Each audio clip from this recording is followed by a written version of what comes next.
Sebelum lanjut ke cerita selanjutnya, yuk subscribe dan like. Absen dulu di kolom komen ya ah. Langit Jakarta sore itu berwarna abu-abu pekat. Seolah-olah awan sedang menanggung beban yang sama beratnya dengan hati Arini. Hujan deras baru saja reda, menyisakan aspal yang basah dan genangan air yang memantulkan lampu-lampu kota yang mulai menyala. Di dalam sebuah taksi online yang terjebak di antara deretan kendaraan yang merayap, Arini menatap jam tangannya dengan cemas. Pukul 18.10, jantungnya berdegup kencang. Ia sudah terlambat lebih dari 1 jam dari jadwal makan malam keluarga yang ditetapkan oleh ibu mertuanya, Ibu Ratna. Seharusnya, Arini sudah sampai di rumah pukul 5 sore untuk memasak hidangan spesial ulang tahun pernikahan Raka dan dirinya yang kelima. Namun, semesta seolah berkonspirasi melawannya. Ban mobilnya pecah di tengah jalan tol, dan ia harus menunggu bantuan di bawah gerimis sebelum akhirnya memutuskan meninggalkan mobilnya di bengkel terdekat dan memesan taksi. Di kedua tangannya, Arini memegang kantong belanjaan yang berat. Bahan-bahan premium, daging wagyu, lobster segar, dan sebotol wine mahal yang dipesan khusus oleh Raka. Tangannya mulai memar karena tali kantong plastik yang tipis menusuk kulitnya. Namun rasa sakit itu tidak sebanding dengan rasa takut yang mulai merayapi tengkuknya. Bisa lebih cepat sedikit, Pak? Tanya Arini lirih. Macet total. Mbak, ada pohon tumbang di depan. Jawab sopir taksi tanpa menoleh. Arini menghela napas panjang. Ia mencoba mengirim pesan singkat ke grup WhatsApp keluarga. Namun hanya tanda centang satu yang muncul. Sinyal di daerah ini memang buruk saat hujan. Tepat pukul 18.40. Taksi itu berhenti di depan gerbang sebuah rumah mewah bergaya minimalis di kawasan Jakarta Selatan. Tanpa menunggu kembalian, Arini keluar dan berlari kecil menembus sisa-sisa rintik hujan. Dengan tangan gemetar, ia membuka pintu jati besar rumah itu. Brak! Belum sempat Arini melangkah masuk ruang tengah. Suara benturan keras meja yang dipukul sudah menyambutnya. Hei! Kemana saja kau? Suara bariton Raka menggelegar, memantul di dinding-dinding rumah yang tinggi. Raka berdiri di ujung tangga dengan wajah merah padam. Di belakangnya, Ibu Ratna duduk di sofa dengan tangan bersedekap. Sementara Sela, adik ipar Arini, sedang asyik memainkan ponselnya dengan raut wajah jijik. Raka, maaf, tadi di jalan ada kendala. Ban mobil pecah dan... Alasan. Selalu saja alasan. Raka memotong kalimat Arini dengan kasar. Ia berjalan mendekat. Langkah kakinya terdengar seperti bunyi lonceng kematian bagi ketenangan Arini. Kau tahu jam berapa sekarang? Keluargaku sudah menunggu 1 jam di meja makan yang kosong.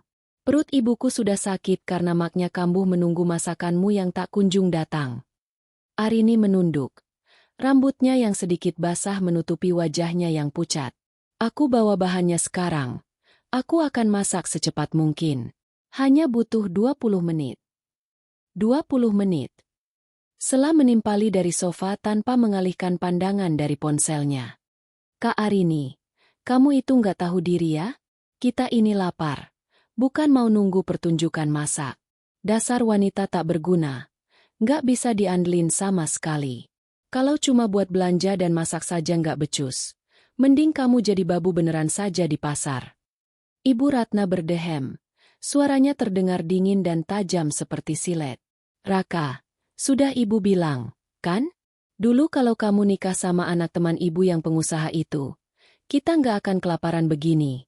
Dia pasti punya sopir, punya koki. Nggak kayak istrimu ini. Penampilannya saja sudah seperti gembel kehujanan. Memalukan. Raka semakin tersulut. Ia menyambar salah satu kantong belanjaan dari tangan Arini dan melemparnya ke lantai hingga botol saus di dalamnya pecah. Mengotori lantai marmer putih yang mahal itu dengan cairan merah kental. Lihat ini. Berantakan seperti hidupmu. Bentak Raka tepat di depan wajah Arini.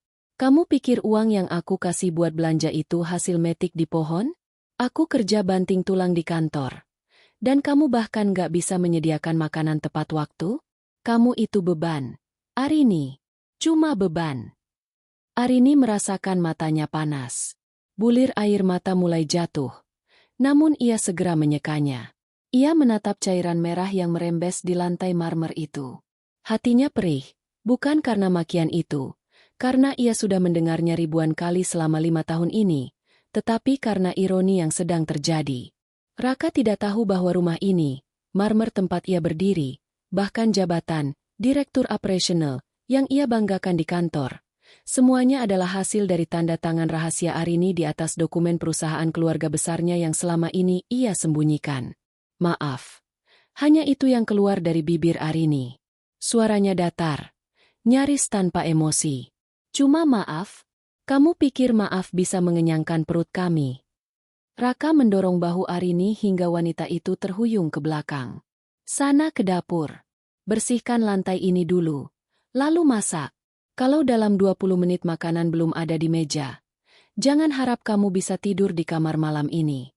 Kamu tidur di gudang belakang bersama tikus-tikus yang levelnya sama denganmu. Arini terdiam sejenak. Ia melirik jam dinding besar di ruang tamu. Pukul 18.40. Dalam hatinya, sebuah saklar kecil seolah baru saja diputar. Kesabaran yang selama 5 tahun ini ia pupuk dengan harapan bahwa Raka akan berubah, tiba-tiba layu dan mati seketika. Sesuatu yang dingin dan tenang mulai mengalir di nadinya. Ia menatap Raka, bukan dengan tatapan takut, melainkan dengan tatapan yang sulit diartikan. Raka yang sedang emosi tidak menyadari bahwa di balik saku daster Arini yang tertutup jaket basah, sebuah ponsel terus bergetar. Sebuah pesan masuk dari pengacara pribadinya. Sesuai instruksi Anda, Nyonya. Sistem akan memproses pengalihan aset dan pemblokiran akses pada pukul 19 tepat. Tidak ada jalan kembali. Kenapa diam saja? Tuli? Gertak Raka lagi. Arini menarik napas panjang, lalu mengangguk pelan. Baik, Raka. Aku akan ke dapur. Beri aku waktu 20 menit. Setelah itu, semuanya akan benar-benar selesai. Raka mendengus kasar. Ya. Memang harus selesai. Dasar wanita nggak berguna. Arini berbalik menuju dapur, meninggalkan tawa ejekan sela dan keluhan Ibu Ratna di ruang tengah. Ia tidak menuju kompor. Ia meletakkan kantong belanjaan yang tersisa di atas meja island dapur, lalu mengeluarkan ponselnya. Ia menatap layar ponsel yang menunjukkan angka pukul 18.42. 18 menit menuju kehancuran pria yang baru saja menghinanya. 18 menit menuju kebebasan yang sudah lama ia lupakan rasanya. Arini tersenyum tipis. Senyuman pertama yang ia miliki dalam 5 tahun terakhir. Sebuah senyuman yang sangat mematikan. Suasana di ruang makan terasa begitu mencekam. Meski lampu gantung kristal di atas meja memancarkan cahaya hangat yang berpendar mewah. Arini bergerak dengan efisiensi yang menakutkan di dapur. Tangannya yang gemetar kini telah tenang. Ia menyiapkan hidangan seadanya, pasta aglio olio yang sederhana dan cepat, bukan karena ia patuh pada perintah Raka, melainkan karena ia butuh kesibukan untuk menahan gejolak di dadanya. Pukul 18.45. Lama sekali. Apa kamu sedang membangun pabrik gandum di dapur? Teriak Sela dari arah ruang makan. Suaranya melengking, memantul di antara dinding-dinding rumah yang harganya puluhan miliar itu. Arini membawa 3 piring pasta ke meja makan. Ia meletakkannya dengan gerakan pelan, nyaris tanpa suara. Di sana, Raka, Ibu Ratna, dan Sela sudah duduk dengan wajah yang tertekuk masam. Tidak ada satupun dari mereka yang menawarkan bantuan untuk membersihkan pecahan botol saus di depan tadi. Mereka membiarkan cairan merah itu mengering seperti noda darah di lantai marmer. Hanya ini. Raka menatap piringnya dengan tatapan merendahkan. Mana daging wagyu yang aku suruh beli? Mana lobsternya? Aku memberimu uang 1 juta untuk belanja malam ini. Arini, kamu malah menyuguhkan mie instan kelas atas ini. Arini duduk di kursi paling ujung. Kursi yang biasanya ia gunakan untuk sekadar menaruh piring kotor sebelum dicuci. Bahannya rusak karena jatuh tadi. Raka. Bukankah kamu sendiri yang melempar tasnya ke lantai? Oh, jadi sekarang kamu menyalahkan suamimu. Ibu Ratna menyambar. Garpunya berdenting keras saat beradu dengan piring. Arini, kalau saja kamu punya sedikit saja kelas seperti Maya, mantan kekasih Raka. Dia itu wanita karir, sukses, dan kalau dia masak, Dia tahu cara menghormati tamu. Bukan seperti kamu, sudah numpang hidup, tidak punya harga diri. Kerjanya cuma menghabiskan uang suami tapi mengurus rumah saja tidak becus. Arini menatap Ibu Ratna. Wanita tua itu memakai kalung berlian yang Arini beli dengan bonus dividen perusahaannya tahun lalu. Namun Raka mengakuinya sebagai hasil jerih payahnya sendiri. Maya memang sukses, Bu, jawab Arini pelan. Tapi setahu saya, dia sudah bangkrut 2 bulan lalu karena skandal penggelapan pajak. Apakah Ibu lebih suka menantu yang dipenjara? Wajah Ibu Ratna memerah. Raka menggebrak meja hingga air di gelas berguncang. Jaga bicaramu. Kamu tidak pantas menyebut nama Maya dengan mulutmu yang tidak berpendidikan itu. Setidaknya dia punya nilai. Kamu, apa nilaimu? Kalau besok aku menceraikanmu, kamu akan jadi gelandangan dalam waktu kurang dari 1 jam. Kamu nggak punya apa-apa tanpa aku. Arini melirik jam di pergelangan tangannya. Pukul 18.52, 8 menit lagi. Mungkin kamu benar, Raka. Ucap Arini dengan nada bicara yang sangat tenang. Saking tenangnya hingga Raka sempat tertegun sejenak. Mungkin selama ini aku memang terlalu diam sampai kalian lupa siapa yang sebenarnya menopang atap rumah ini agar tidak runtuh menimpa kepala kalian. Sela tertawa terbahak-bahak. Hampir tersedak pastanya. Hahaha. Dengar itu, Bu. Kak Arini mulai berhalusinasi. Menopang atap? Kak. Baju yang kamu pakai itu saja dibelikan Kak Raka. Skincare kamu, makanan yang masuk ke perutmu, bahkan pembalutmu pun dibayar pakai keringat kakakku. Jangan bertingkah seolah kamu pahlawan di rumah ini. Sela mengeluarkan sebuah kotak kecil dari tasnya. Sebuah bros mewah yang baru saja ia beli di mal sore tadi.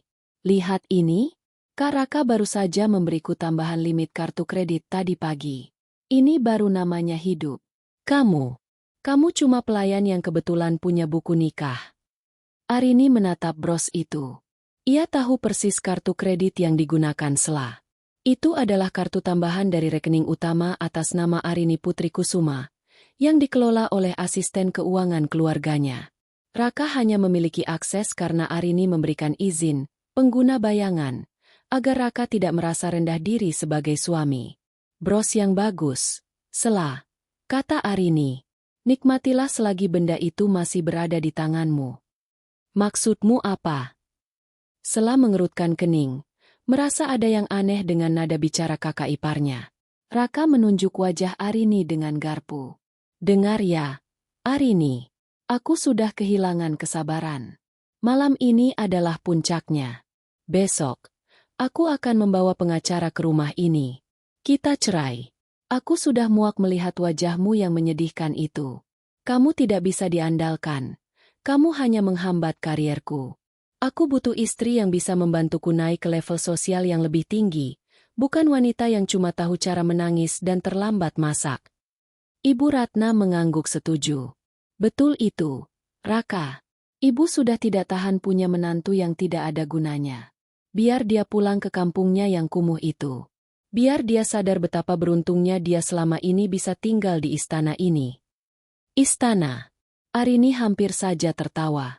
Rumah ini memang megah, tapi baginya, ini adalah penjara berlapis emas yang ia bangun sendiri untuk orang-orang yang justru menikamnya dari belakang. Arini berdiri dari kursinya. Ia tidak menyentuh pastanya sama sekali. Mau kemana kamu? Aku belum selesai bicara, bentak Raka.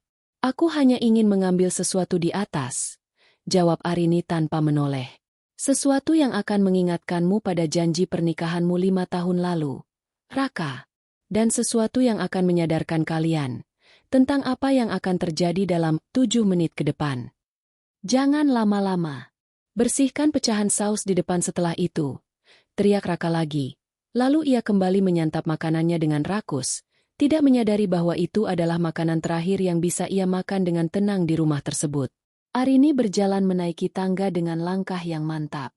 Setiap anak tangga yang ia injak terasa seperti pelepasan beban. Di dalam kamar, ia tidak mengambil dokumen pernikahan. Ia mengambil sebuah tablet hitam dari brankas tersembunyi di balik lemari pakaian. Ia membuka aplikasi pemantau aset global. Di sana, Tertulis namanya dalam huruf kapital besar. Arini Putri Kusuma, CEO Sole Owner. Di bawahnya, terdapat daftar aset yang selama ini ia pinjamkan untuk dikelola Raka. PT Raksa Konstruksi, 100% saham Arini. Menshan Bukit Golf Caf. 12. Sertifikat AN. Arini. Rekening operasional keluarga. Saldo, terbatas. Arini menatap angka jam di pojok tabletnya. Pukul 18.57. Ia menekan sebuah tombol merah di layar yang bertuliskan, Terminate All Access. Sebuah jendela konfirmasi muncul. Apakah Anda yakin ingin memutuskan semua koneksi keuangan dan kepemilikan atas nama Raka Danuarta secara instan? Ibu jari Arini menggantung di atas layar.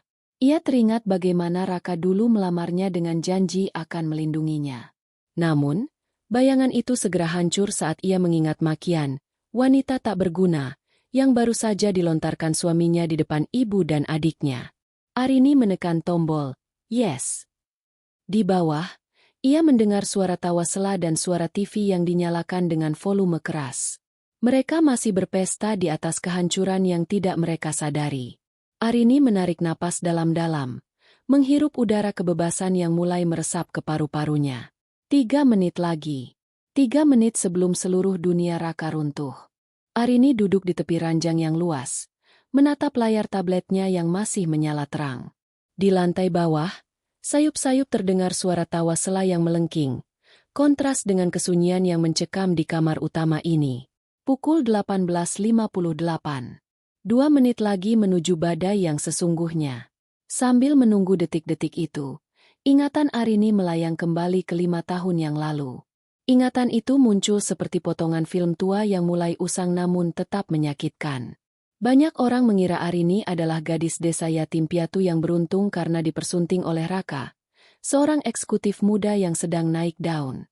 Itulah narasi yang dibangun Raka, dan itulah narasi yang Arini izinkan untuk dipercaya dunia. Namun kenyataannya jauh berbeda. Arini adalah putri tunggal dari almarhum Bramantio Kusuma, pendiri Kusuma Group, salah satu konglomerat konstruksi terbesar di negeri ini. Ketika ayahnya wafat 6 tahun lalu, Arini belum siap tampil di depan publik. Atas saran wali amanat keluarga dan pengacara setianya, Pak Baskoro, Arini memilih untuk memimpin dari balik bayang-bayang. Ia membutuhkan seseorang untuk menjadi wajah di lapangan, sementara ia memegang kendali penuh atas strategi dan kebijakan dari balik layar. Lalu hadir Raka. Saat itu, Raka hanyalah seorang manajer tingkat menengah yang ambisius namun kurang modal.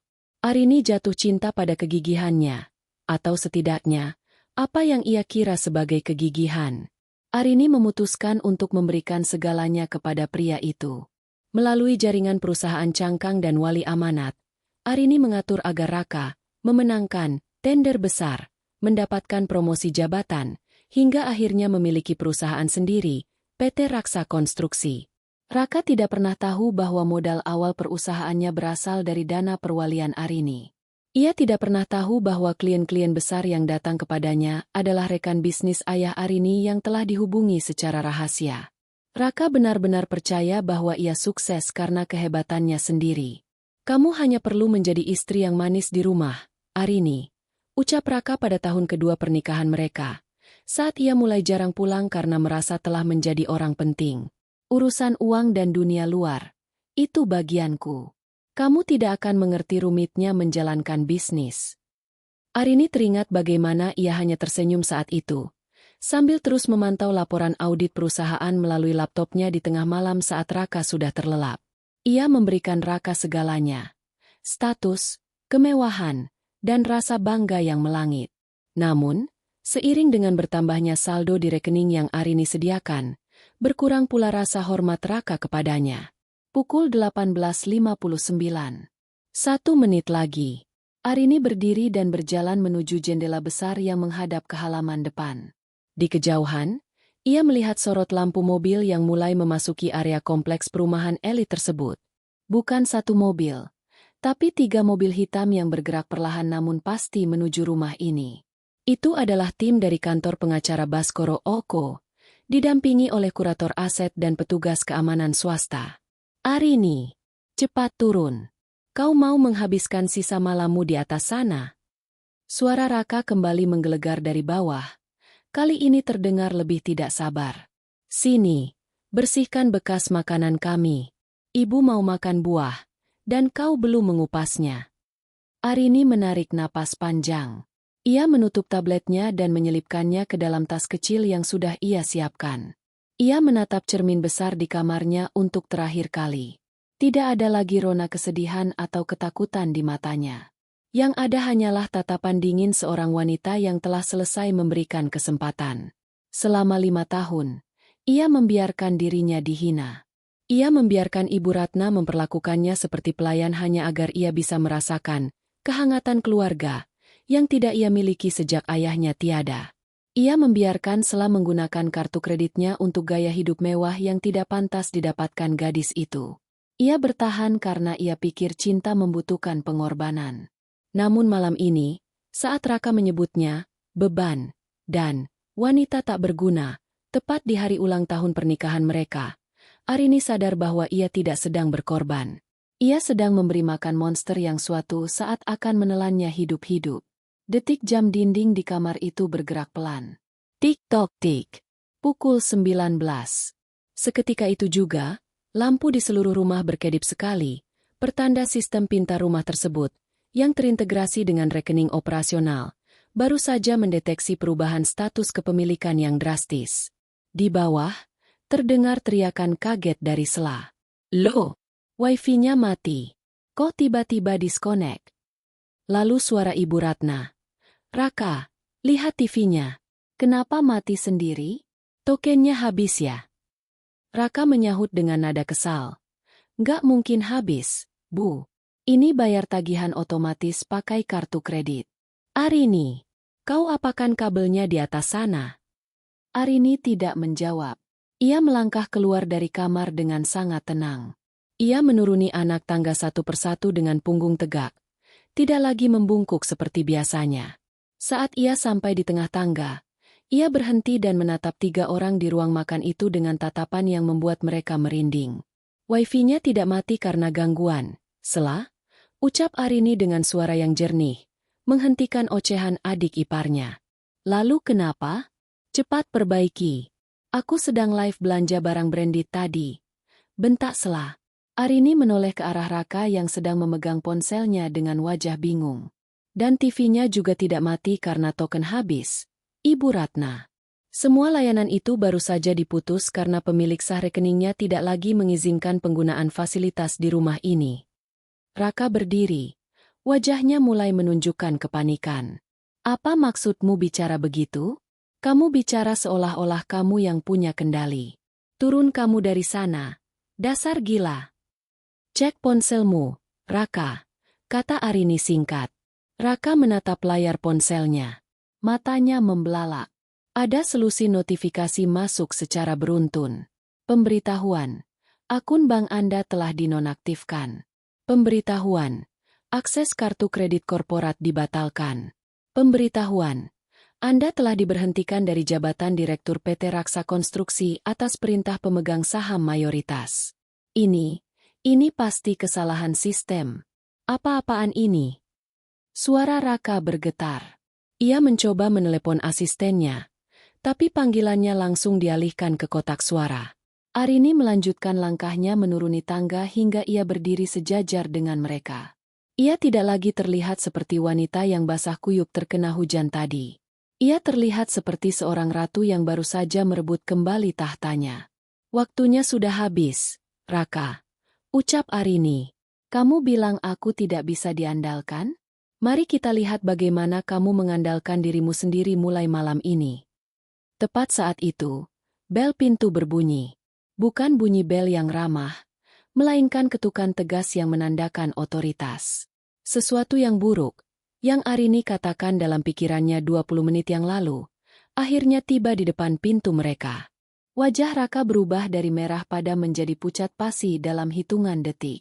Cahaya dari ponselnya memantul di bola matanya yang bergerak gelisah, membaca baris demi baris notifikasi yang terasa seperti vonis mati. Di sampingnya, Sela masih terus menggerutu, tidak menyadari bahwa dunianya sedang runtuh. Kak Raka, kenapa kartuku ditolak? Aku baru saja mau bayar tas itu. Ini memalukan, teman-temanku lihat di live.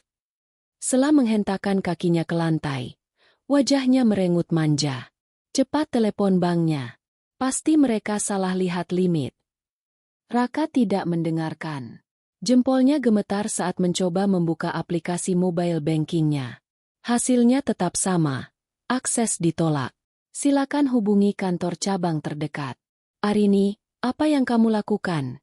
Suara Raka melemah. Ada nada horor yang terselip di sana. Ia menatap istrinya yang berdiri tenang di hadapannya. Arini tidak lagi tampak seperti wanita lemah yang tadi ia maki-maki. Kenapa semua akunku beku? Dan apa maksudnya notifikasi dari kantor ini? Pemecatan? Siapa yang berani memecat pemilik perusahaan?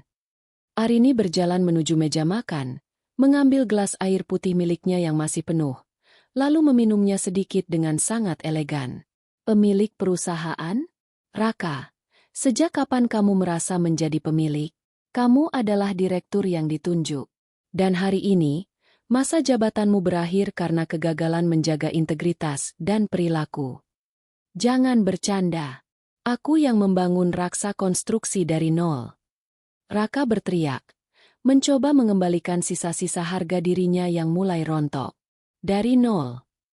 Arini meletakkan gelasnya dengan denting pelan yang terasa memekakan telinga di ruangan yang tiba-tiba sunyi itu. Kamu membangunnya dengan modal dari Kusuma Trust. Kamu memenangkan proyek pertamamu karena namaku ada di daftar pemegang saham rahasia. Kamu bahkan tidak bisa membedakan mana semen berkualitas dan mana pasir murah jika aku tidak menaruh catatan teknis di meja kerjamu setiap malam selama 3 tahun pertama. Ibu Ratna, yang sejak tadi terdiam melihat ketegangan itu, akhirnya angkat bicara dengan suara gemetar. Arini, jaga mulutmu. Jangan mengaku-ngaku harta anakku sebagai milikmu. Kamu itu cuma anak yatim piatu yang dipungut Raka dari jalanan. Raka, panggil polisi. Perempuan ini pasti sudah meretas ponselmu. Panggil saja, Ibu, jawab Arini tenang. Tapi sebelum itu, mungkin Ibu ingin mengecek saldo di kartu debit yang Ibu pakai untuk arisan berlian tadi sore. Ibu Ratna dengan terburu-buru merogoh tasnya, mengeluarkan ponsel dan mengecek mutasi rekeningnya. Sedetik kemudian, ia menjerit kecil. Kosong. Saldo ibu 2 miliar rupiah. Kenapa jadi nol? Karena itu bukan uang ibu, sahut Arini dingin. Itu adalah dana hibah bulanan dari rekening pribadiku yang aku alirkan lewat Raka. Karena Raka sudah tidak lagi menjabat, maka aliran dana ke tanggungan di bawahnya otomatis terputus. Sela mulai menangis sesenggukan, bukan karena sedih, tapi karena takut kemewahannya hilang. Nggak mungkin. Kak Arini bohong, kan? Kak Raka, tampar dia. Bilang kalau dia cuma halusinasi. Raka mencoba melangkah maju, hendak mencengkeram bahu Arini seperti yang biasa ia lakukan untuk mengintimidasi, namun langkahnya terhenti. Di luar, suara mesin mobil yang menderu berhenti tepat di depan teras. Cahaya lampu dari luar menembus jendela, menyinari ruang tamu dengan kilatan yang dingin. Arini melirik jam tangannya. Pukul 19.05. Tepat waktu. Gumam Arini. Ketukan di pintu depan kembali terdengar. Kali ini lebih keras dan penuh penekanan. Raka menoleh ke arah pintu dengan perasaan was-was. Ia berjalan perlahan, mencoba mengintip dari balik tirai. Di sana berdiri 3 pria berpakaian setelan gelap dengan koper di tangan, didampingi oleh 2 pria berseragam petugas keamanan kompleks yang tampak sungkan namun tegas. Siapa mereka? Tanya Raka. Suaranya hampir tidak keluar. Kenyataan yang tertunda. Raka, jawab Arini. Ia berjalan melewati Raka dan membuka pintu depan dengan lebar. Pria di barisan depan, seorang lelaki parubaya dengan kacamata berbingkai perak yang dikenal Arini sebagai Pak Baskoro, membungkuk hormat. Selamat malam, Nyonya Arini. Maaf mengganggu waktu makan malam Anda, ucap Pak Baskoro dengan suara formal yang menggema hingga ke ruang makan. Semua dokumen sudah siap. Proses pengambil alihan aset fisik sedang berjalan. Kami juga membawa surat perintah pengosongan rumah ini. Raka mendekat dengan wajah bingung. Tunggu dulu. Surat apa? Pengosongan apa? Ini rumah saya. Saya beli rumah ini 5 tahun lalu. Pak Baskoro menatap Raka dengan tatapan kasihan, seolah sedang melihat serangga kecil yang hendak terinjak. Tuan Raka Danuarta, rumah ini tercatat sebagai aset perusahaan di bawah Kusuma Group. Anda menempatinya sebagai fasilitas jabatan. Karena jabatan Anda sebagai Direktur Operasional telah dicabut efektif pukul 19 tadi, maka fasilitas ini harus dikembalikan kepada pemilik sah perusahaan. Siapa pemiliknya? Aku akan bicara dengannya. Aku akan menuntut. Teriak Raka kalap. Pak Baskoro sedikit bergeser, memberikan ruang bagi Arini untuk berdiri di tengah-tengah pintu. Pemilik sahnya berdiri di depan Anda, Tuan. Nyonya Arini Putri Kusuma adalah pemegang saham tunggal dari seluruh holding yang membawahi perusahaan Anda. Keheningan yang mencekam menyelimuti ruangan itu. Ibu Ratna jatuh terduduk di sofa. Wajahnya kuyu seperti kerupuk yang terkena air. Sela menatap Arini dengan mata terbelalak, seolah baru pertama kali melihat kakak iparnya. Raka tertawa sumbang, tawa yang penuh keputusasaan. Nggak mungkin. Arini? Dia ini nggak bisa apa-apa. Dia cuma wanita yang kerjanya masak dan bersih-bersih rumah. Dia bahkan nggak tahu cara baca laporan keuangan. Arini melangkah maju, mendekati Raka hingga jarak mereka hanya beberapa sentimeter. Ia menatap langsung ke mata suaminya yang kini dipenuhi ketakutan. Aku bisa membaca laporan keuangan sejak umur 10 tahun. Raka, aku hanya membiarkanmu merasa hebat karena aku pikir, jika aku memberimu dunia, kamu akan memberiku cinta yang tulus. Tapi aku salah. Suara Arini merendah, dingin seperti es. Kamu tidak hanya tidak bisa diandalkan sebagai suami, kamu juga gagal sebagai manusia. Kamu menggunakan uangku untuk menghinaku, menggunakan rumahku untuk merendahkanku, dan menggunakan namaku untuk mengangkat keluargamu yang parasit ini. Arini mengambil tas kecilnya yang sudah ia bawa dari atas. Waktumu 20 menit untuk mengemasi barang-barang pribadimu. Hanya pakaian, barang-barang mewah, jam tangan koleksimu, dan perhiasan yang ada di rumah ini adalah milik perusahaan. Jika ada satu saja yang hilang, Pak Baskoro tidak akan segan-segan melaporkanmu atas tuduhan pencurian aset. Arini, tolong kita bicarakan ini baik-baik. Raka mencoba meraih tangan Arini. Suaranya kini berubah menjadi memohon. Aku tadi cuma emosi. Aku sayang kamu. Arin, kita bisa mulai lagi. Arini menepis tangan Raka dengan jijik. Sayang, tadi kamu bilang aku beban. Tadi kamu bilang aku harus tidur di gudang bersama tikus. Sekarang, silakan cari gudangmu sendiri, Raka, karena rumah ini akan dikunci dalam 20 menit. Arini berbalik arah, berjalan menuju mobil hitam yang sudah menunggunya di luar. Ia tidak menoleh lagi. Di belakangnya, ia bisa mendengar teriakan histeris Sela yang memaki-maki Raka, dan suara Ibu Ratna yang meratap menanyakan nasib arisannya. Hidup mereka baru saja berubah selamanya, dan bagi Arini, ini hanyalah permulaan dari kembalinya sang ratu yang sesungguhnya. Raka berdiri mematung di tengah ruang tamu yang kini terasa asing. Suara mesin mobil yang membawa Arini pergi perlahan memudar, digantikan oleh suara rintik hujan yang kembali turun, memukul-mukul kaca jendela seperti detak jam yang menghitung mundur kehancurannya. Di dalam rumah, kekacauan mulai pecah. Raka, lakukan sesuatu, teriak Ibu Ratna sambil mengguncang bahu putranya. Perempuan itu pasti berbohong. Mana mungkin dia punya perusahaan sebesar itu? Dia pasti bersekongkol dengan pengacara itu untuk menipu kita. Sela, yang masih memegang bros mewahnya, mencoba menyalakan kembali ponselnya yang mati. Kak, ini nggak lucu. Masa aku harus balikin tas-tas koleksiku? Aku sudah bilang ke teman-temanku kalau ini semua milikku. Kalau mereka tahu ini semua punya Kak Arini, aku mau ditaruh di mana mukaku? Raka tidak menjawab. Matanya tertuju pada berkas yang diletakkan Pak Baskoro di meja makan. Meja yang baru saja menjadi saksi bisu bagaimana ia memaki Arini. Dengan tangan gemetar, Raka meraih dokumen itu. Di halaman pertama, Tercetak jelas logo Kusuma Group.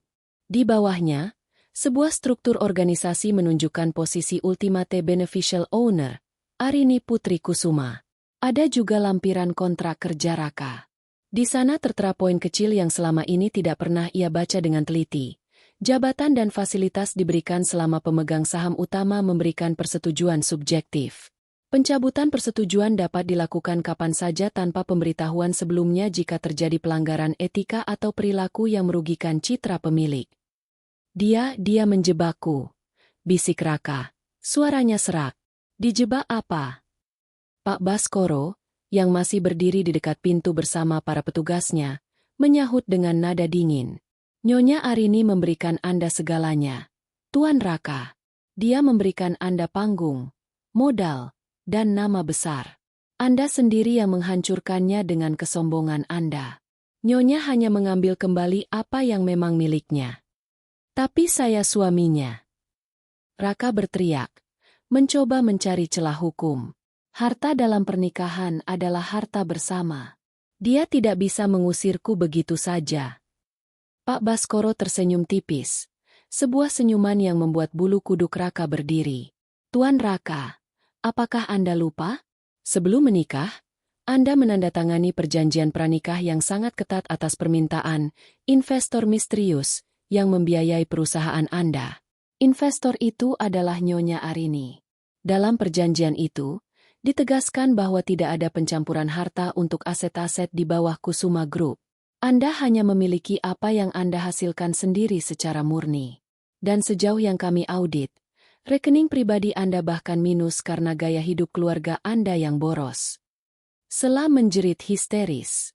Ia berlari ke kamarnya dan mulai memasukkan tas-tas bermerek ke dalam koper besar. Namun, dua petugas keamanan segera menghalangi jalannya di depan pintu kamar. Maaf, Nona. Sesuai instruksi, semua barang dengan nilai di atas 5 juta rupiah yang dibeli menggunakan kartu kredit perusahaan atau rekening operasional rumah tangga harus ditinggalkan untuk diverifikasi, ujar salah satu petugas dengan tegas. Ini punya saya. Kak Raka yang belikan. Sela mencoba memberontak, namun petugas itu menunjukkan daftar transaksi yang tercetak di tabletnya. Dibeli dengan kartu tambahan atas nama Arini Putri Kusuma. Secara hukum, ini milik Nyonya Arini. Silakan letakkan kembali, atau kami akan memanggil pihak berwajib atas tuduhan penggelapan aset. Tambah Pak Baskoro dari kejauhan. Ibu Ratna mulai menangis meraung-raung. Arini tegas sekali.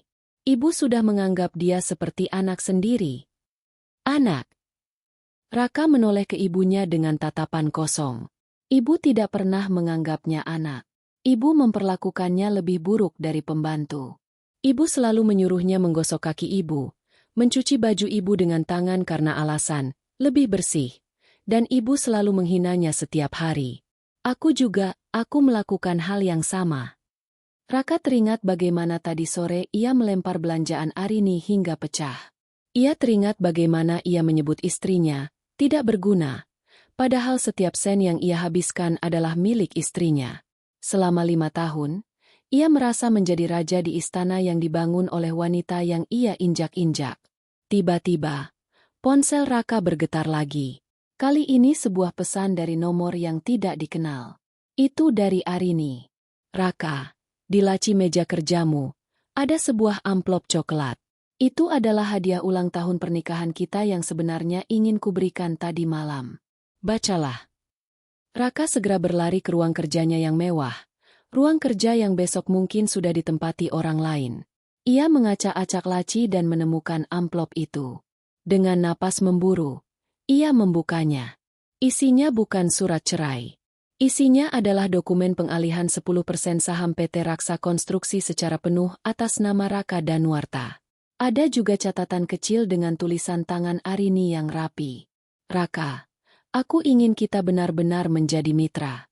Aku ingin memberikanmu kepemilikan ini agar kamu merasa percaya diri bahwa ini adalah hasil kerja kerasmu juga. Aku mencintaimu, dan aku ingin kita membangun masa depan tanpa rahasia lagi. Mari kita bicarakan ini saat makan malam nanti. Air mata Raka tumpah membasahi dokumen itu.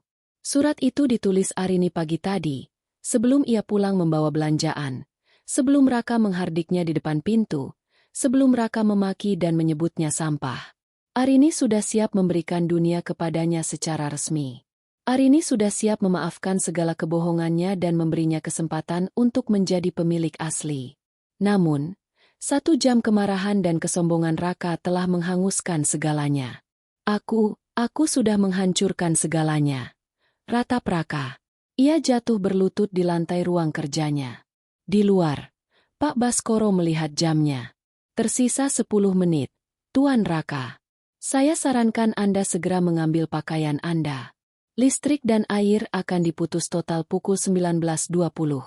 Dan saya lupa memberitahu, mobil BMW di garasi juga sudah ditarik oleh pihak leasing perusahaan 10 menit yang lalu. Hidup mewah yang mereka jalani ternyata hanyalah sebuah panggung sandiwara yang disewa. Dan pemilik teater baru saja mematikan lampunya. Setelah keluar dari kamar dengan hanya membawa 1 tas ransel berisi pakaian biasa, wajahnya sembab karena menangis. Ibu Ratna menyusul dengan wajah linglung, membawa bantal kesayangannya. Satu-satunya barang yang tidak dilarang untuk dibawa. Mereka yang tadinya merasa di puncak dunia, kini harus melangkah keluar menembus hujan, tanpa tujuan, tanpa uang, dan tanpa harga diri yang tersisa. Pukul 19.10. Hujan di luar semakin lebat, menciptakan suara gaduh di atas atap sirap yang megah. Seolah-olah alam sedang menertawakan kehancuran keluarga Danuarta. Di dalam rumah, suasananya justru mencekam. Tidak ada lagi teriakan sombong atau perintah kasar. Yang ada hanya suara langkah kaki yang terburu-buru dan isak tangis tertahan. Raka masih bersimpuh di lantai ruang kerjanya, memandangi surat pengalihan saham yang kini basah oleh air matanya sendiri. Dokumen itu adalah bukti betapa besarnya cinta Arini. Cinta yang baru saja ia injak-injak hingga hancur berkeping-keping. Ia membayangkan wajah Arini saat menulis surat itu pagi tadi. Mungkin dengan senyuman tulus, berharap pernikahan mereka akan membaik. Namun, ia menyambut niat baik itu dengan caci maki. Raka, ayo cepat. Mereka mulai mengunci pintu-pintu kamar. Sela muncul di ambang pintu dengan rambut acak-adakan. Tidak ada lagi kesan sosialita dari penampilannya. Ia hanya mengenakan kaos oblong dan celana jin, sementara tas tangan mewahnya telah disita oleh petugas di depan. Raka mendongak, matanya merah. Sela, kita sudah kehilangan segalanya. Arini, dia benar-benar pemilik semuanya. Aku tidak peduli siapa pemiliknya sekarang. Yang aku tahu, kita harus pergi sebelum polisi datang. Sela menarik lengan kakaknya dengan kasar. Ayo. Ibu sudah menunggu di teras. Petugas-petugas itu tidak punya hati. Mereka bahkan tidak membiarkan ibu membawa kotak perhiasannya. Raka bangkit dengan lunglai. Ia melangkah keluar dari ruang kerjanya, melewati lorong yang dihiasi lukisan-lukisan mahal yang kini ia tahu bukan miliknya. Di ruang tamu, Pak Baskoro berdiri dengan tenang, memegang sebuah tablet yang menampilkan rekaman CCTV rumah tersebut.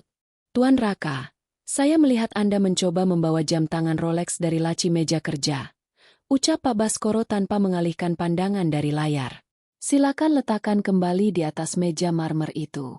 Jam itu dibeli atas nama inventaris perusahaan untuk kebutuhan branding direksi.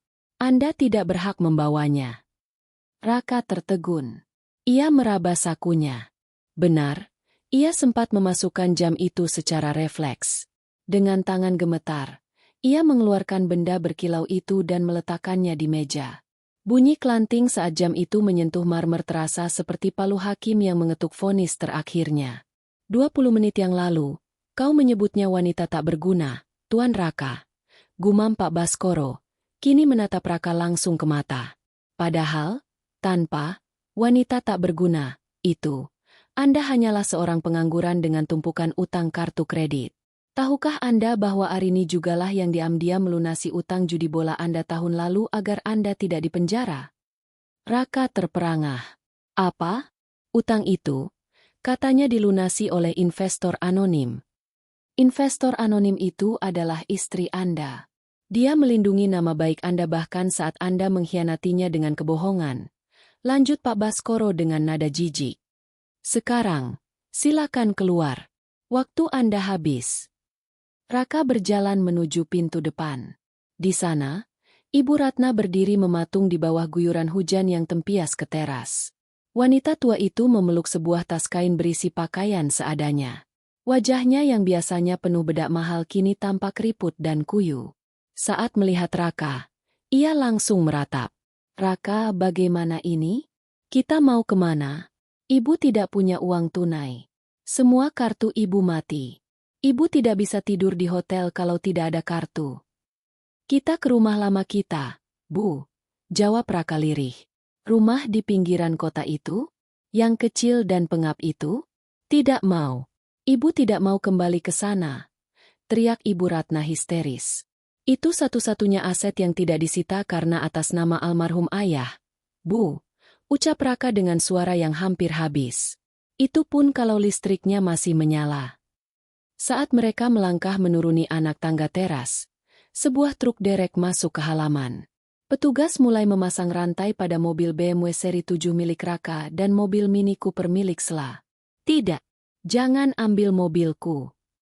Sela mencoba berlari menghalangi petugas derek, namun ia terpeleset di lantai teras yang basah dan jatuh terduduk di genangan air. Pakaiannya yang tadinya bersih kini kotor oleh lumpur. Ia menangis sejadi-jadinya, namun para petugas itu tidak peduli. Mereka menjalankan tugas dengan dingin.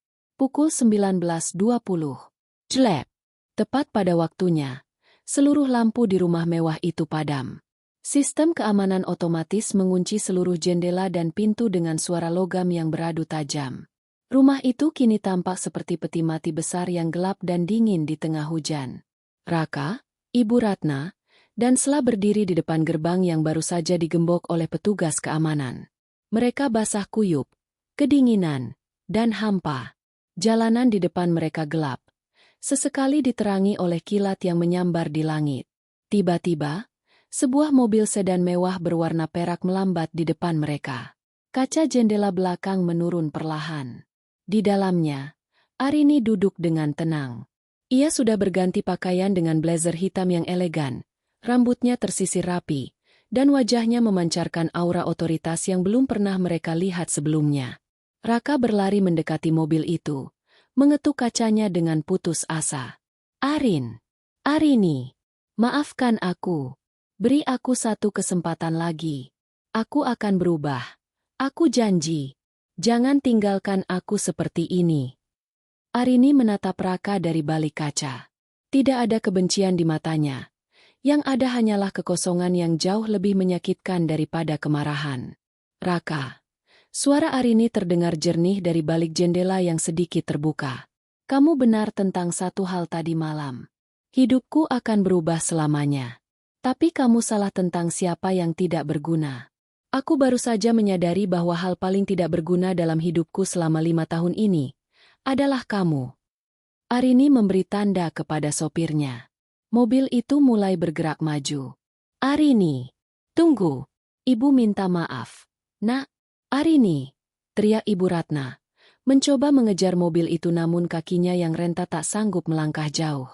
Mobil itu melaju pergi, membelah kegelapan malam, meninggalkan keluarga dan warta yang kini hancur lebur di pinggir jalan. Raka jatuh berlutut di aspal yang dingin, menutupi wajahnya dengan tangan.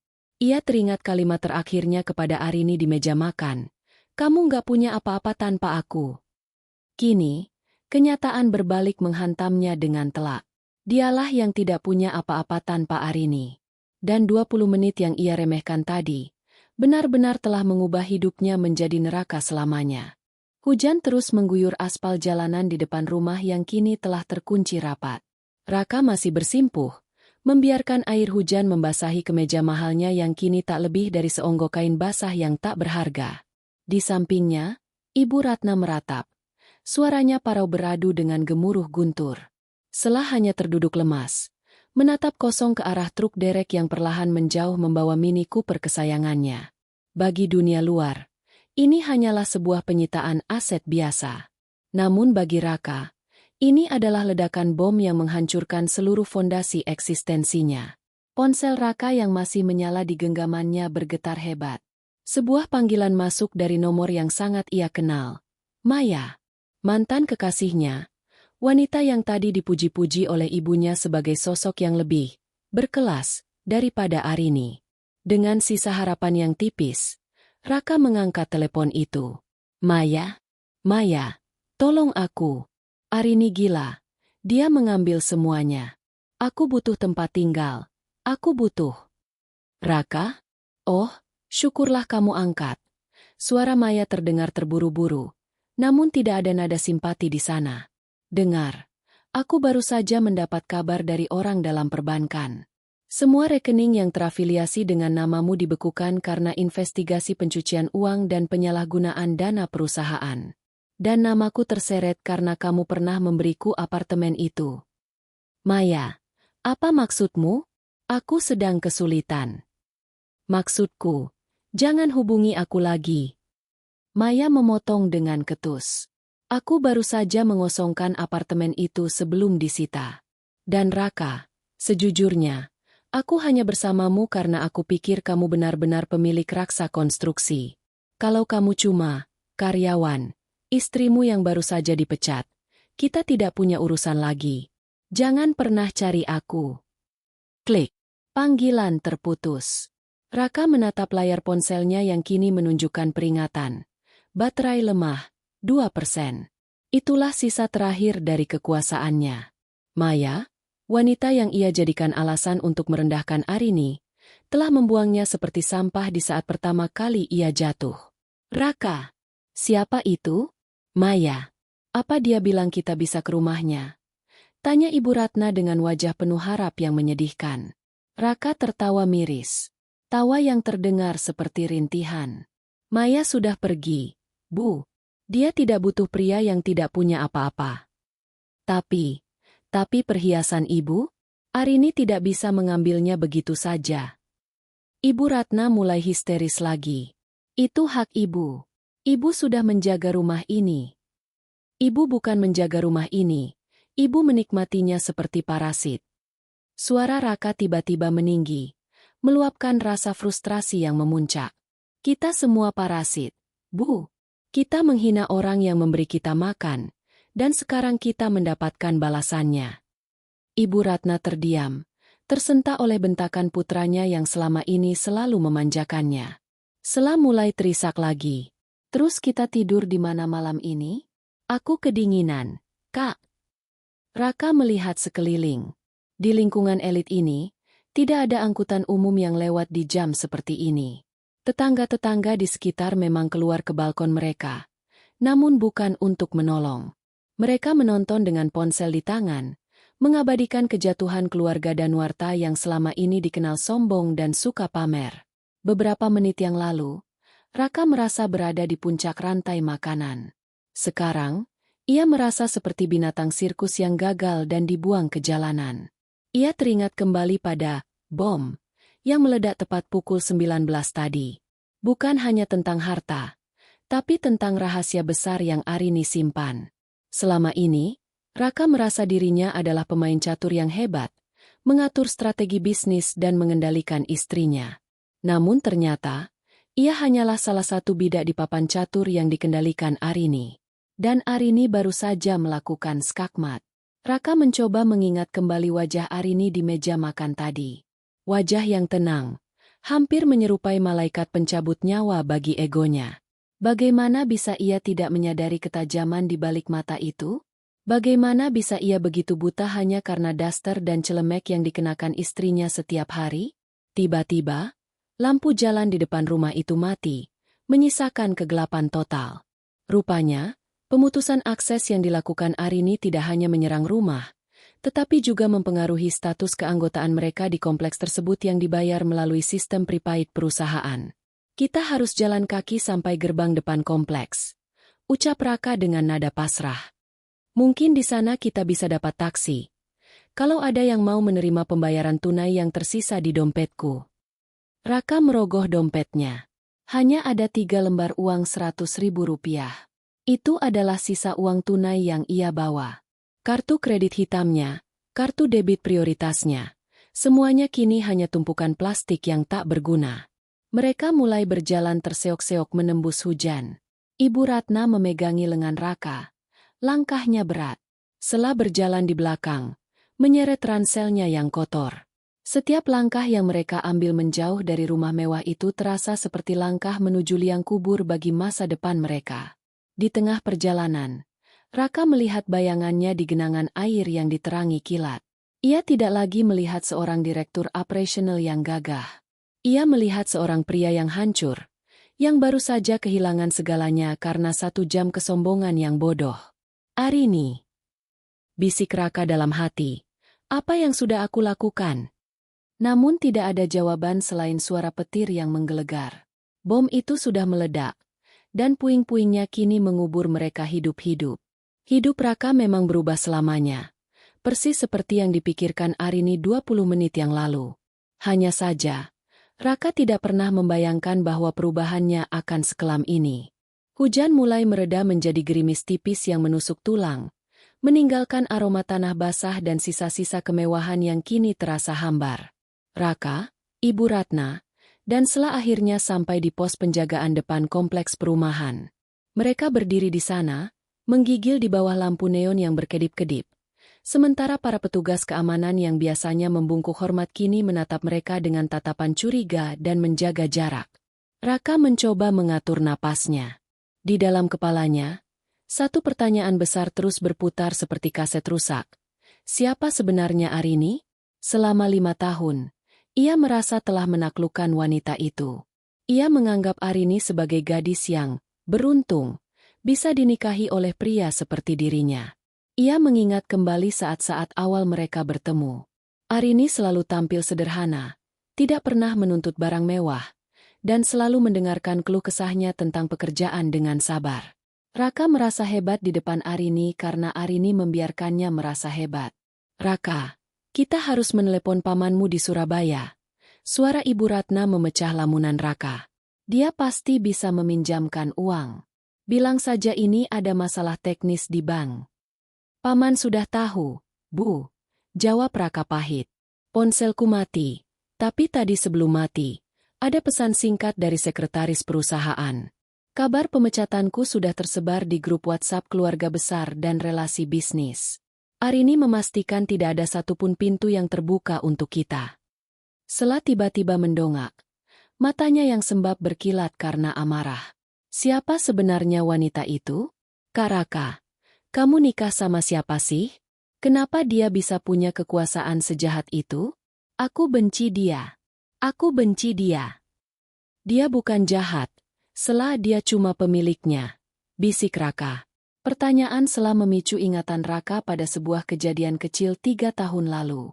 Saat itu, mereka menghadiri sebuah gala charity besar.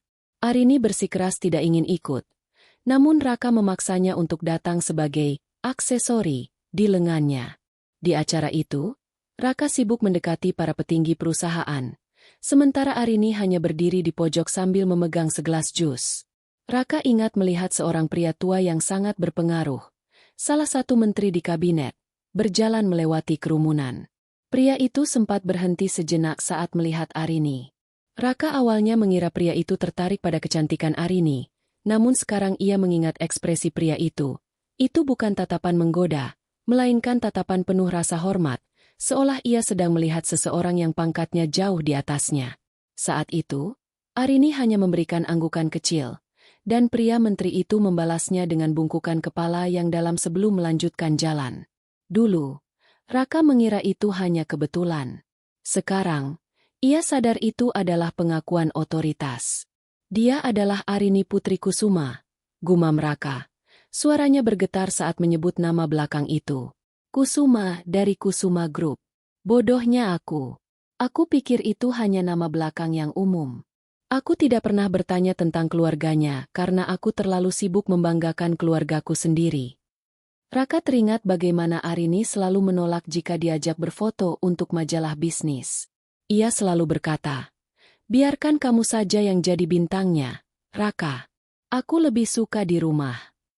Sekarang Raka tahu, itu bukan karena Arini pemalu, tapi karena Arini tidak ingin identitasnya sebagai pemegang saham utama terungkap sebelum waktunya. Jadi kita selama ini makan dari uang anak yatim piatu yang kita hina?" Ibu Ratna bertanya dengan suara yang nyaris tak terdengar. Keangkuhannya runtuh total. Ia mengingat semua saat ia menyuruh Arini mencuci lantai dengan tangan, hanya untuk menunjukkan siapa yang berkuasa di rumah itu. Dia bukan anak yatim piatu biasa, Bu. Dia putri tunggal Bramantio Kusuma. Raka tertawa getir. Dia adalah ratu yang sedang menyamar, dan kita memperlakukannya seperti budak. Tiba-tiba, sebuah mobil taksi berhenti di depan pos penjagaan. Sopirnya menurunkan kaca jendela. Pesanan atas nama Bapak Raka. Raka tertegun. Aku tidak memesan taksi. Ada yang memesankan dan membayarnya lewat aplikasi. Pak, tujuannya ke Gang Melati nomor 14. Sopir itu mengecek ponselnya. Raka tersentak. Gang Melati nomor 14 adalah alamat rumah lamanya. Rumah peninggalan ayahnya yang sudah bertahun-tahun tidak ia datangi karena ia merasa terlalu sukses untuk tinggal di sana. Arini, bisik Raka. Bahkan di saat ia menghancurkan hidup Raka, Arini masih mengatur cara agar mereka tidak luntang-lantung di jalanan malam ini. Ini bukan sekadar bantuan. Ini adalah penghinaan terakhir yang paling halus. Arini ingin memastikan Raka kembali ke tempat asalnya, ke tempat di mana ia berada sebelum Arini mengangkatnya. Ayo naik, ajak Raka pada ibu dan adiknya. Mereka masuk ke dalam taksi dengan kepala tertunduk. Di dalam mobil yang sempit dan berbau pengharum jeruk murahan itu, mereka bertiga terdiam. Setelah menatap keluar jendela, melihat gedung-gedung tinggi yang sebagian besar dibangun oleh Kusuma Group. Ibu Ratna memegangi tas kainnya, menangisi hari-hari di mana ia bisa memesan makanan hotel bintang 5 hanya dengan satu telepon. Raka menatap tangannya yang kosong. Tidak ada lagi jam tangan mewah. Tidak ada lagi kunci mobil BMW. Yang ada hanyalah kulit yang pucat dan gemetar. Ia menyadari bahwa selama 5 tahun ini, Arini tidak pernah benar-benar mencintainya sebagai pria yang hebat. Arini mencintainya karena ia berharap Raka bisa menjadi pria yang baik. Arini memberinya semua kemewahan itu sebagai ujian, dan Raka telah gagal total. Siapa kamu sebenarnya, Arini? Raka berbisik ke arah kegelapan jalanan. Jawabannya sudah jelas. Arini adalah wanita yang ia remehkan, wanita yang ia sebut tak berguna, namun nyatanya adalah satu-satunya alasan ia pernah merasa menjadi manusia yang berharga.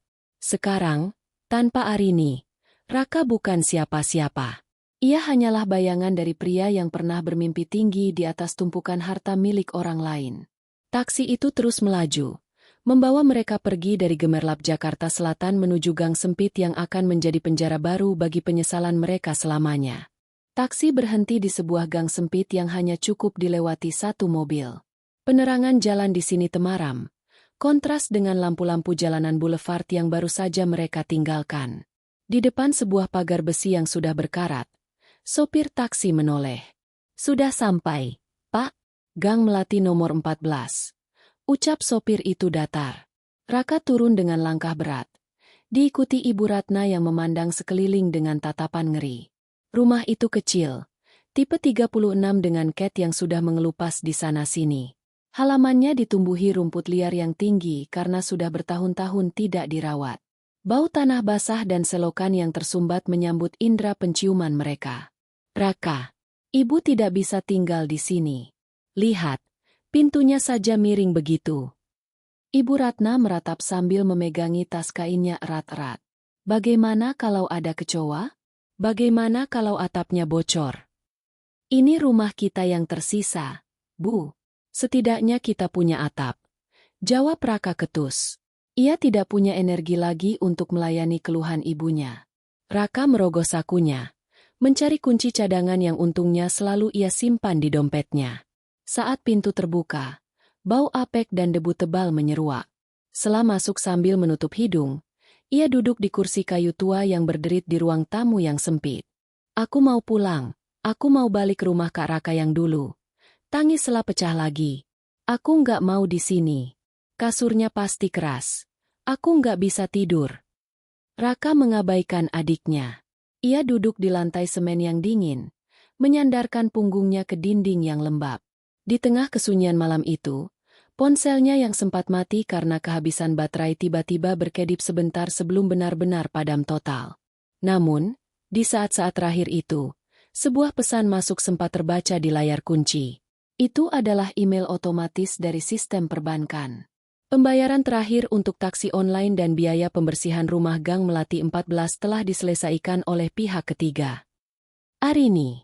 Lagi-lagi Arini. Bahkan setelah diusir, Arini sudah menyiapkan tempat ini untuk mereka. Ia sudah membayar orang untuk memastikan listrik menyala dan ada air bersih di rumah tua ini. Arini tidak membiarkan mereka mati kelaparan di jalanan, tapi ia membiarkan mereka hidup dalam kemelaratan untuk merasakan apa itu arti usaha sendiri. Raka menutup wajah dengan kedua tangannya. Isak tangis yang sejak tadi ia tahan akhirnya pecah. Ia bukan menangis karena kehilangan harta, tapi karena ia baru saja menyadari betapa jahatnya ia selama ini. Selama 5 tahun, ia merasa menjadi pahlawan yang memberi makan istrinya yang pengangguran. Ia merasa hebat setiap kali melempar uang belanja ke meja dan mengkritik masakan Arini.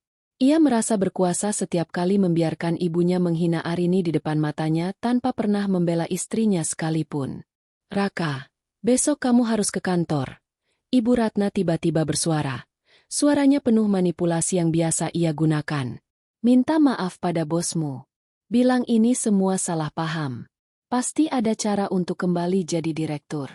Kamu kan pintar. Kamu kan hebat." Ibu belum paham juga. Raka mendongak. Matanya berkilat penuh kemarahan. Bos yang ibu maksud itu Arini. Pemilik perusahaan itu Arini. Tidak ada yang bisa aku lakukan. Aku sudah menghina pemilik hidupku sendiri. Ibu Ratna terdiam. Wajahnya pucat. Untuk pertama kalinya, ia melihat putranya begitu hancur dan menyerah. Raka bangkit dan berjalan ke arah jendela kecil yang menghadap ke jalanan gang. Di sana, ia melihat pantulan dirinya di kaca yang buram. Pria di dalam kaca itu tampak 10 tahun lebih tua. Ia teringat bagaimana Arini selalu bangun lebih pagi darinya, menyiapkan kopi dengan suhu yang pas, menyetrika kemejanya hingga tak ada satupun kerutan, dan mencium tangannya sebelum ia berangkat kerja. Arini melakukan semua itu bukan karena ia harus, tapi karena ia ingin. Ia memiliki ribuan asisten yang bisa melakukannya, tapi ia memilih melakukannya sendiri karena ia mencintai Raka. Arini ingin merasakan menjadi seorang istri biasa yang melayani suaminya. Dan Raka? Raka menganggap semua pelayanan itu sebagai kewajiban seorang wanita tak berguna. "Aku sudah membuang berlian demi sebuah kerikil," bisik Raka. Ia teringat Maya, wanita yang selalu ia banding-bandingkan dengan Arini. Maya yang sukses. Maya yang berkelas. Kenyataannya, Maya hanyalah parasit lain yang mencarinya hanya saat ia punya uang. Sementara Arini adalah fondasi yang menjaga dunianya tetap berdiri meski badai menerjang. Dan Raka sendiri yang meruntuhkan fondasi itu. Malam itu, tidak ada yang tidur di rumah kecil itu. Sela terus menangis hingga kelelahan. Ibu Ratna duduk melamun di pojok ruangan sambil memeluk tasnya, dan Raka tetap berdiri di dekat jendela. Penyesalan itu datang seperti gelombang pasang yang mencekik. Raka membayangkan Arini sekarang mungkin sedang duduk di ruang tamunya yang mewah, menyesap teh tanpa ada yang membentaknya, tanpa ada yang menghinanya, tanpa ada yang membuatnya merasa kecil. Raka menyadari bahwa hukuman paling berat dari Arini bukanlah kemiskinan. Hukuman paling berat adalah kenyataan bahwa Arini akan terus hidup bahagia, sukses, dan dihormati, sementara Raka akan selamanya dikenang sebagai pria bodoh yang menyia-nyiakan harta paling berharga dalam hidupnya. "Maafkan aku, Arin." Suara Raka hilang ditelan kesunyian malam. Tapi ia tahu, permohonan maafnya sudah terlambat. Arini sudah pergi jauh, meninggalkan Raka di tempat yang seharusnya ia berada. Di bawah, di gang sempit, meratapi kesombongannya yang telah menghancurkan segalanya selamanya. Sinar matahari pagi menembus celah-celah jendela kamar sebuah hotel penthouse di jantung kota Jakarta. Arini terbangun bukan karena suara teriakan yang menuntut kopi, bukan pula karena dering alarm yang memaksanya menyiapkan sarapan untuk keluarga yang tidak tahu berterima kasih. Ia terbangun oleh keheningan yang menenangkan, Sebuah kemewahan yang tidak pernah ia rasakan selama 5 tahun terakhir. Ia bangkit dari tempat tidur king size yang empuk, berjalan menuju balkon yang menyuguhkan pemandangan cakrawala kota yang megah. Di bawah sana, kemacetan Jakarta mulai terlihat. Namun dari ketinggian ini, semuanya tampak kecil dan tidak berarti. Persis seperti masalah-masalah yang baru saja ia tinggalkan di belakang. Arini menyesap teh melati hangatnya. Tidak ada lagi daster kusam atau celemek yang berbau bumbu dapur. Ia kini mengenakan jubah sutra putih yang halus. Di atas meja kerja di sudut ruangan, tabletnya menunjukkan laporan pasar saham pagi ini. Saham Kusuma Group stabil, bahkan cenderung naik setelah pengumuman restrukturisasi direksi di anak perusahaannya, PT Raksa Konstruksi. Tok, tok, masuk, ucap Arini lembut. Pak Baskoro masuk dengan wajah yang lebih cerah dari semalam. Ia membawa map kulit berisi dokumen-dokumen yang perlu ditandatangani. Selamat pagi, Nyonya Arini. Saya harap istirahat Anda tenang. Sangat tenang, Pak Baskoro. Terima kasih. Arini tersenyum, sebuah senyum yang kini mencapai matanya. Bagaimana laporan terakhir mengenai mereka? Pak Baskoro berdehem. Sedikit ragu namun tetap profesional. Sesuai laporan tim lapangan, Tuan Raka dan keluarganya sudah menetap di rumah Gang Melati. Mereka sempat mencoba menghubungi beberapa relasi bisnis lama Anda semalam. Namun sesuai instruksi, semua akses telah ditutup. Tidak ada satupun bank yang akan memberikan pinjaman tanpa jaminan aset. Dan saat ini, mereka tidak memiliki aset apapun. Arini mengangguk pelan. Tidak ada rasa dendam yang meluap-luap dalam dirinya. Hanya ada rasa lega yang luar biasa. Biarkan saja. Aku tidak ingin mereka kelaparan. Tapi aku juga tidak ingin mereka merasa hidup ini mudah tanpa tanggung jawab. Biarkan Raka belajar menjadi pria yang sebenarnya dari titik nol.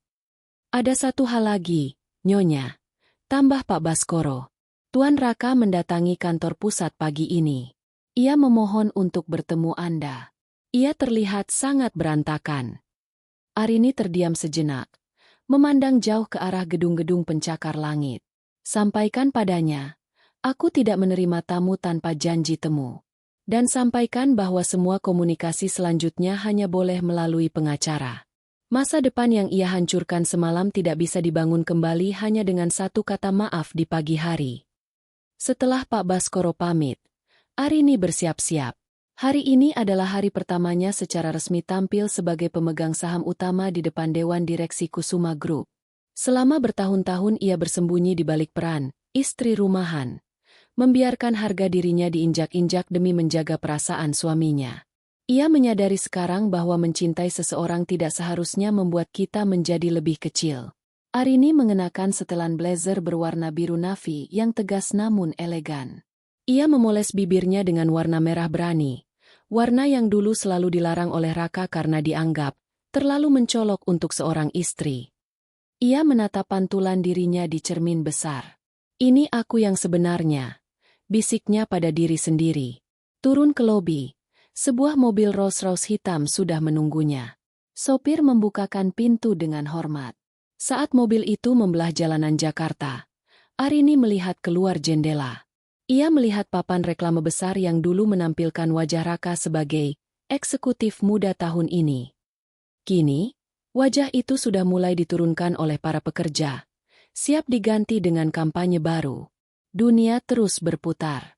Sesampainya di kantor pusat, seluruh staf berdiri dan membungkuk saat Arini melangkah melewati lobi utama. Langkah kakinya yang tegas dengan sepatu stiletto berbunyi mantap di atas lantai granit. Ia masuk ruang rapat besar di lantai 50, di mana para pria berjas sudah menunggunya dengan rasa hormat yang tulus. Di sana, Arini memimpin rapat dengan kecerdasan dan ketegasan yang selama ini ia pendam. Ia berbicara tentang ekspansi, tentang integritas, dan tentang bagaimana perusahaan harus menghargai setiap individu di dalamnya. Tidak ada lagi Arini yang diam saat dihina. Di ruangan ini, suaranya adalah hukum. Sore harinya, Arini meminta sopirnya berhenti di sebuah taman kota sebelum pulang. Ia duduk di salah satu bangku, melihat anak-anak berlarian dan pasangan muda yang tertawa bersama. Ia teringat masa-masa ia merasa terjebak. Saat ia merasa Tak berguna, karena itulah yang dikatakan suaminya setiap hari. Kini, Arini sadar bahwa kegunaan seseorang tidak ditentukan oleh penilaian orang lain, melainkan oleh kekuatan yang ia miliki untuk berdiri sendiri. Ia telah melepaskan beban berat yang selama ini ia pikul. Beban berupa cinta yang bertepuk sebelah tangan dan pengabdian kepada orang-orang yang salah. Ponselnya bergetar. Sebuah pesan singkat masuk dari nomor baru yang ia yakini adalah Raka. Arin, aku melihatmu di berita tadi. Kamu tampak luar biasa. Aku tahu aku tidak pantas mendapatkan maafmu. Tapi terima kasih untuk rumah di Gang Melati. Aku akan mencoba memperbaiki hidupku dari sini. Selamat tinggal. Arini membaca pesan itu tanpa ekspresi berlebihan. Ia tidak membalasnya. Ia hanya menghapus pesan tersebut dan memblokir nomornya. Ia sudah memaafkan masa lalunya. Tapi itu tidak berarti ia harus membiarkan masa lalu itu kembali masuk ke dalam hidupnya yang baru. Hidup Arini telah berubah selamanya. Ia bukan lagi sekadar pelayan di rumahnya sendiri. Ia adalah pemilik takdirnya sendiri. Saat matahari terbenam, mewarnai langit Jakarta dengan warna jingga dan ungu yang indah, Arini berdiri dan melangkah pergi dengan senyum tipis. Ia melangkah menuju masa depan yang cerah, tanpa beban, tanpa rasa takut, dan yang paling penting, tanpa bayang-bayang pria yang pernah menyebutnya tak berguna. Sang ratu telah kembali, dan kali ini, ia tidak akan pernah melepaskan mahkotanya lagi.